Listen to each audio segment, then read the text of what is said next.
Dear students, welcome back.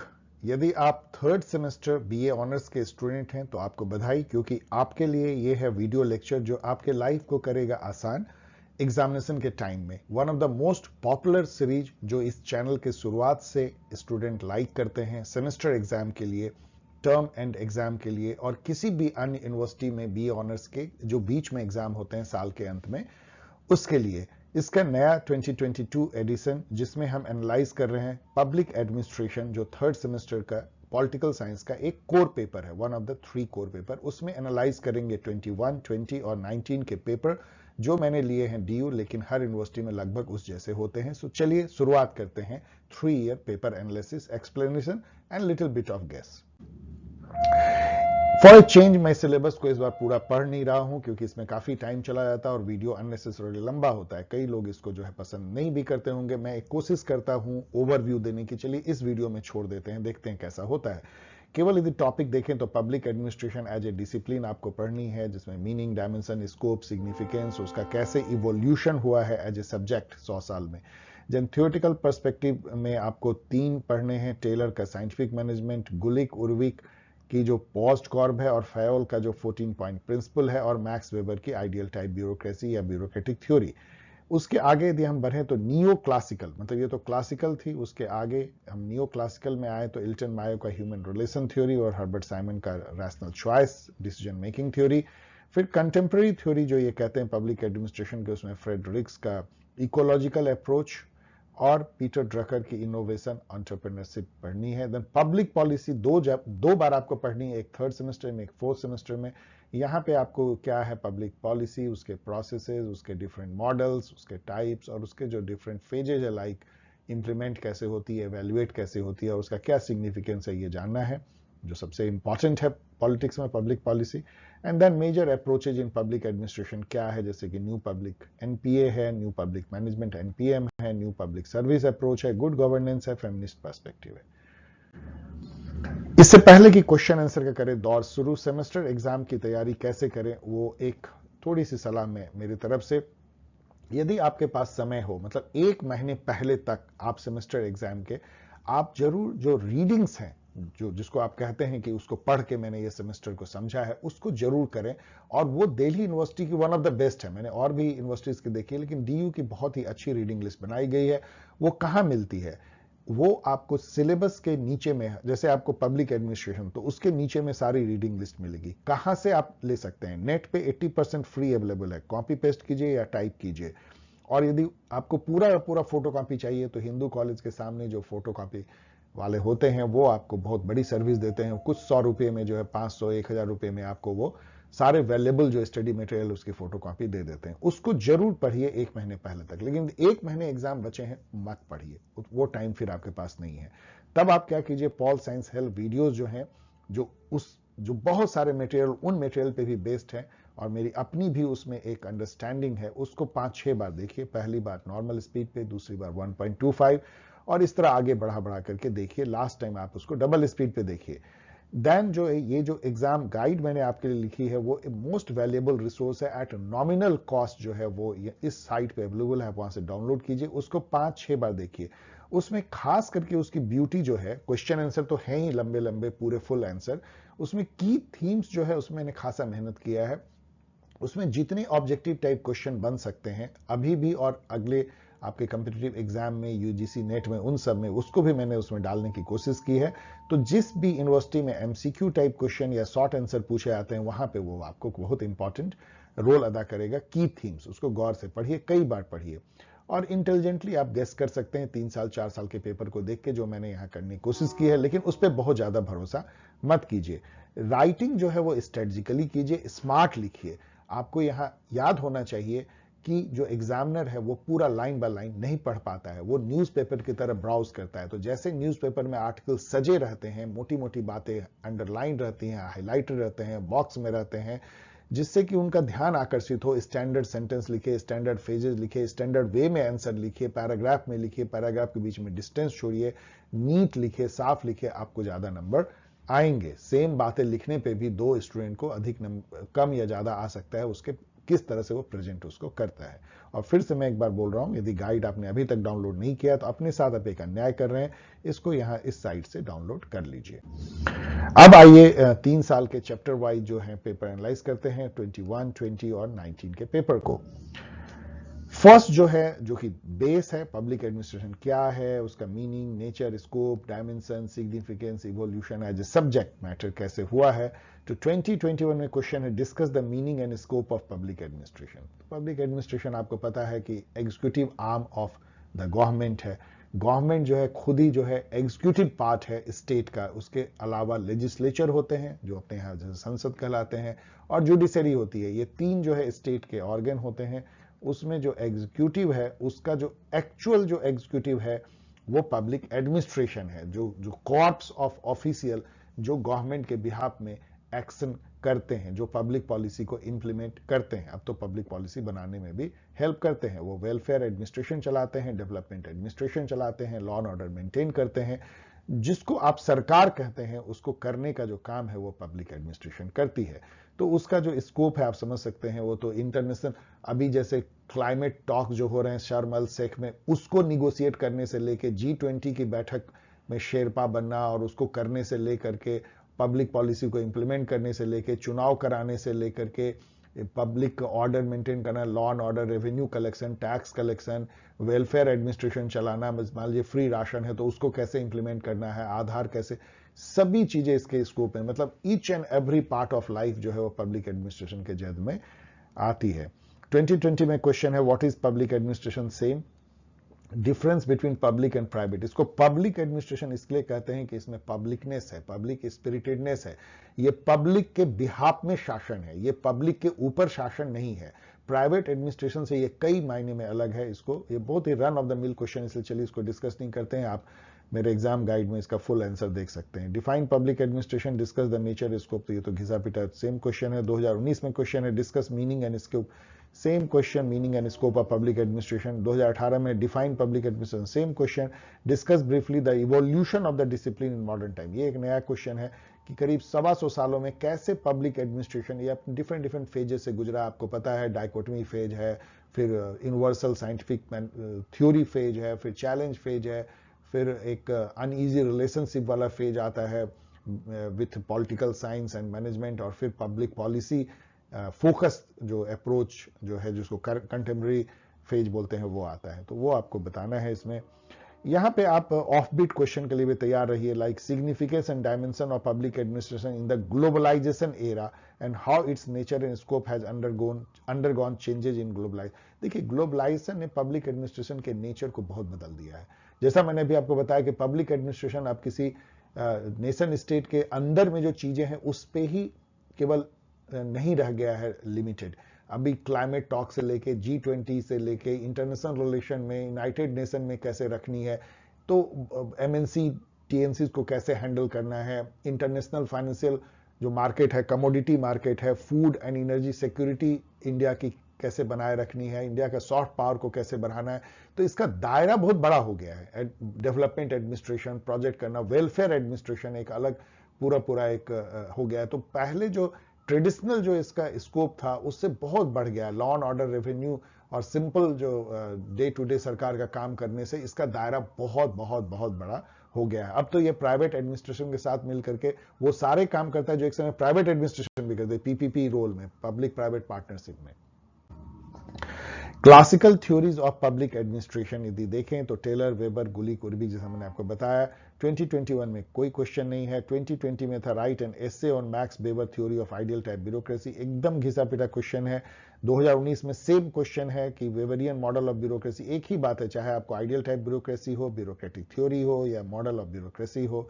Analyse the principle of scientific management theory of Taylor, ये तो एकदम ही आसान question है। पोस्ट कॉप पे नोट लिखना था, वेबर के ब्यूरोक्रेटिक थ्योरी पे नोट लिखना था। यहां मैं आपको हमेशा बताना चाहूंगा कि Weber's legal rational model of bureaucracy, ideal type bureaucracy या ब्यूरोक्रेटिक थ्योरी सब एक है, इस बात को याद रखिएगा।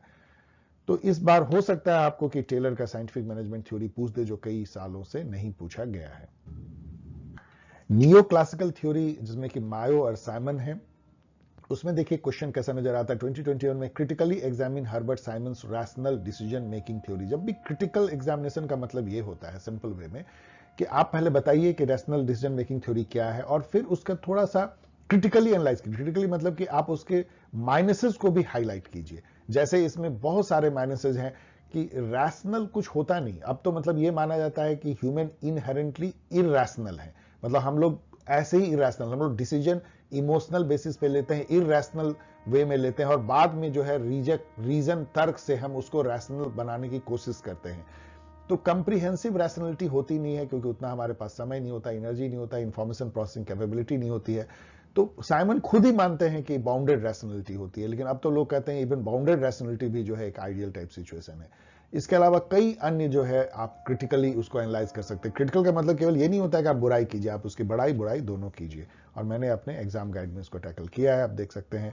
What is human relation theory, आपको पता है एल्टन मायो ने हॉथरेनियन एक्सपेरिमेंट किया, 4 या 5 कह लीजिए। उसके थ्रू उन्होंने ये देखा कि वर्क प्लेस पे केवल ये मैटर नहीं करता है कि आपको कितना पैसा मिलता है, कितना मतलब सैलरी मिलती है या क्या फैसिलिटी है, आपका जो एज ए सोशल एंगल जो है आपके परिवार में, आपके सोसाइटी में किस तरीके से आप इम्बेडेड होते हैं, उसका असर जो है वर्क प्लेस पे पड़ता है। वर्क प्लेस पे भी आदमी एक सोसाइटी बनाता है, एक इनफॉर्मल ऑर्गेनाइजेशन बनती है, कैंटीन में चाय पीते हुए, पानी पीते हुए, लॉबी में टहलते हुए, ताश खेलते हुए या गप्पे मारते हुए।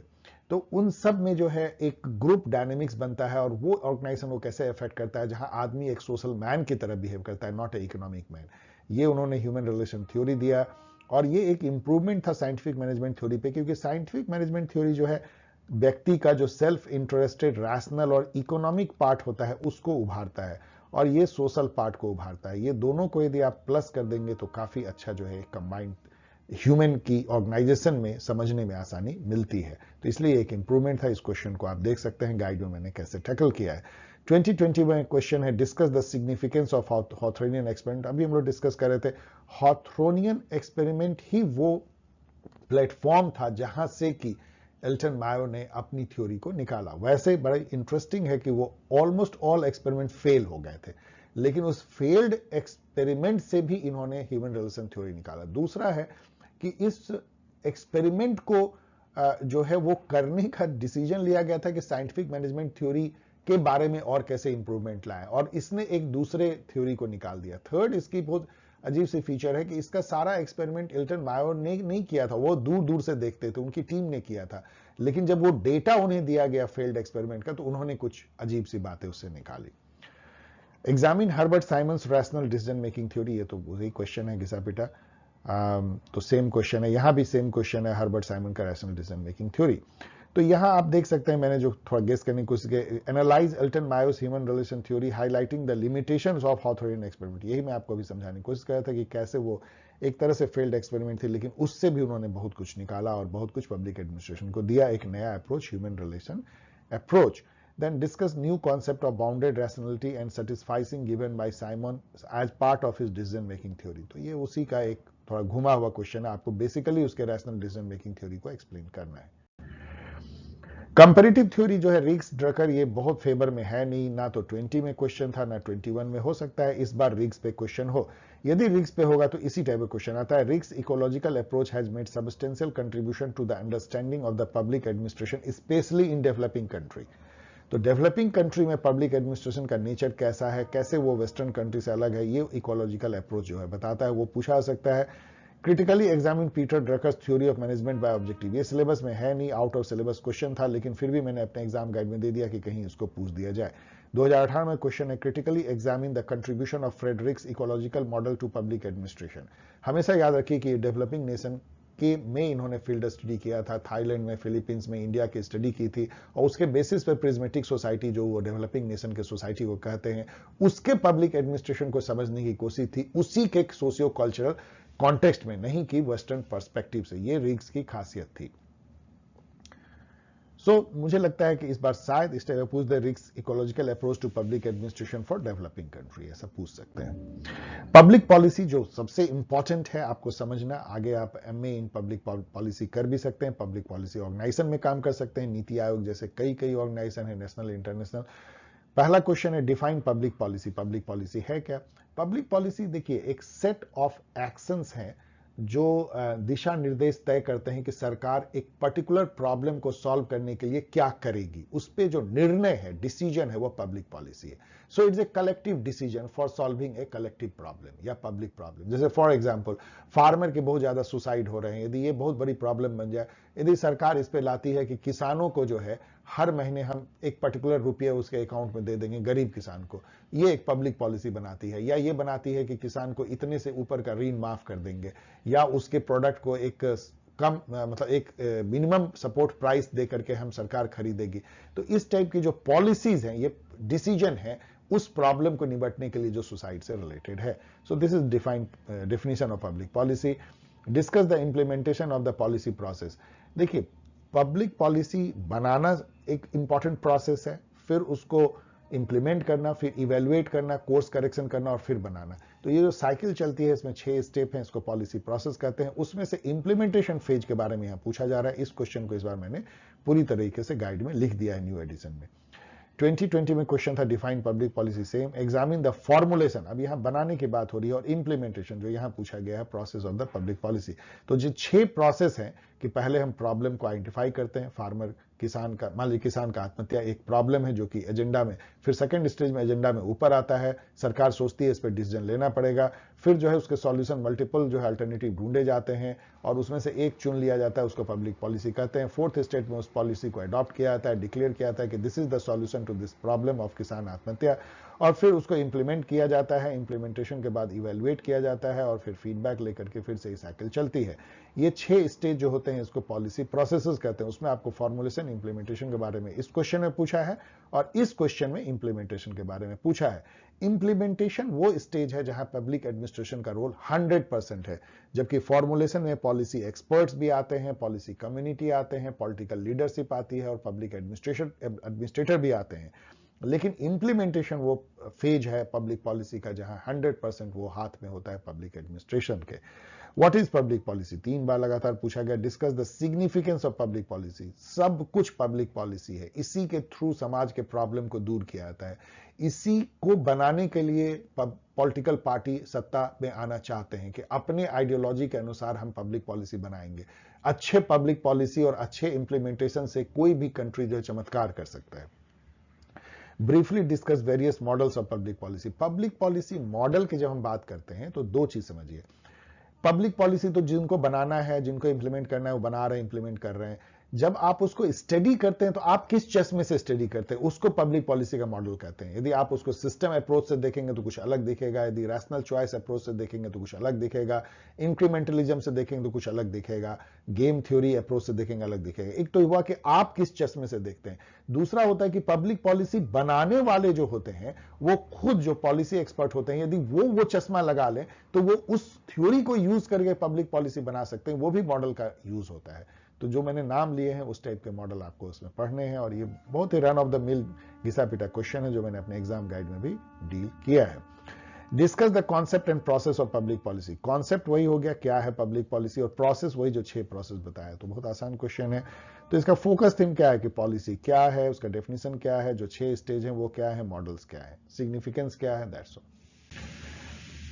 अब आइए लास्ट में जो major approaches in public policy, इसमें आपको NPA, NPM, NPS, good governance ये पढ़नी है, और फेमिनिस्ट पर्सपेक्टिव भी। उससे देखिए question 2021 what is development administration. Development administration मतलब जब पब्लिक एडमिनिस्ट्रेशन जो है वो एक डेवलपमेंट प्रोजेक्ट के इंचार्ज के तौर पर काम करने लगता है। उसका फोकस ये होता है कि जो डेवलपमेंट के पैरामीटर है वो कैसे आगे बढ़े। डेवलपमेंट पैरामीटर क्या, अच्छी इंफ्रास्ट्रक्चर हो, लोगों को अच्छा एजुकेशन मिले, अच्छी हेल्थ केयर मिले, ओल्ड एज केयर मिले, समाज में इक्विटी हो, सोशल जस्टिस हो, एक तरह का पूरा विकास हो जिसको हम डेवलपमेंट कहते हैं, एम्प्लॉयमेंट मिले, उसको कैसे लाया जाए। एडमिनिस्ट्रेशन का यहां जो रोल है वो बहुत अलग हो जाता है, जहां वो law and order and revenue collector के रूप में दिखती है जो कन्वेंशन रोल है।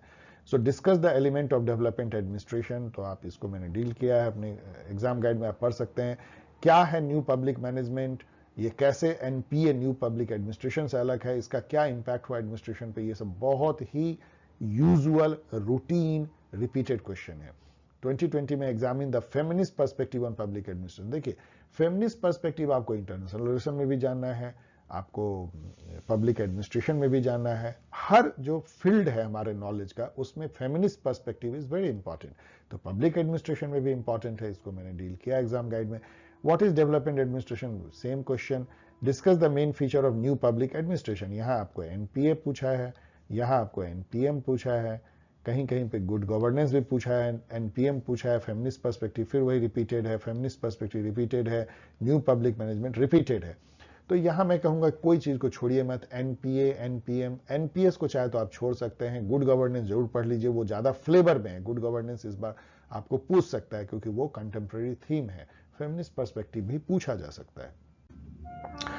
Thanks for watching. यदि आपको ये वीडियो पसंद आया हो तो शेयर करें, लाइक करें, सब्सक्राइब करें, कमेंट करें, और यदि अभी तक आपने गाइड नहीं लिया है तो गाइड ले लें। यदि आप मेरे वो स्टूडेंट हैं जो कि इस वीडियो को आउट ऑफ क्यूरियोसिटी देख रहे हैं लेकिन आपसे कंसर्न नहीं है, तो प्लीज अपने उन अंडर ग्रेजुएट छोटे भाइयों को बताइए, बहनों को बताइए, अपने जूनियर्स को बताइए कि आपके लिए सर जो है मोस्ट पॉपुलर सीरीज लेके आए हैं। क्योंकि अभी क्या हो रहा है कि मेरा चैनल जो है बहुत ज्यादा से ज्यादा ऑब्जेक्टिव टाइप क्वेश्चन वाले जो हैं वीडियोस देता है, तो बहुत सारे जो मेरे अभी के स्टूडेंट जो इसको देख रहे होंगे वो होंगे जो इनसे ताल्लुकात नहीं रखते हैं, और जिनको देखना चाहिए उनको पता ही नहीं होगा कि सर ये लेकर के आए हैं, तो प्लीज उनको बताएं।